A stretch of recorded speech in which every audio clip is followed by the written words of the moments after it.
15 দিনের সময় আমরা সরকারকে বেঁধে দিয়েছিলাম যে সরকার 15 দিনের মধ্যে একটা ঘোষণাপত্র দিবে।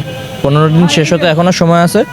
সরকার এখনও পর্যন্ত দৃশ্যমান ওইভাবে করে স্টেক হোল্ডারদের সঙ্গে কোনো আলোচনা শুরু করেনি, কিংবা তাত্ত্বিক জায়গা থেকে যারা থিঙ্ক ট্যাঙ্ক আছে তাদের সঙ্গেও কোনো ধরনের আলোচনা করছে বলে আমরা দেখতে পারতেছি না।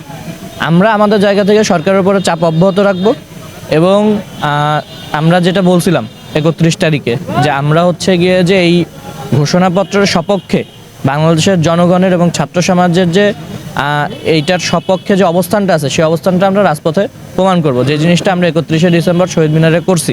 এবং প্রয়োজন পড়লে আমরা আবারও এই শক্তি নিয়ে আমরা মাঠে থাকব এবং এই ঘোষণাপত্র আদায়ের আগ পর্যন্ত আমরা আমাদের যে ঘোষণাপত্রের দাবিতে যে আন্দোলন এবং আমাদের যে জনসম্পৃক্ততা এবং জনগণকে এইটার বিষয়ে সচেতন করার যে কর্মসূচি, এটা আমরা অব্যাহত রাখবো। কারণ আমরা বিশ্বাস করি যে আমাদের 2000 ভাই যারা শহীদ হয়েছে তারা একটা নির্বাচনের জন্য শহীদ হয় নাই, তারা শহীদ হয়েছে নতুন একটা বাংলাদেশের জন্য। এবং নতুন একটা বাংলাদেশ হতে গেলে এই যে বর্তমানে যে মুজিববাদী সংবিধান আছে, এই মুজিববাদী সংবিধানের কবর রচনা করে নতুন একটা জনমুখী সংবিধান রচনার বিকল্প নাই। এবং সেটার লক্ষ্যে প্রথম ধাপ হচ্ছে কি এই ঘোষণাপত্র।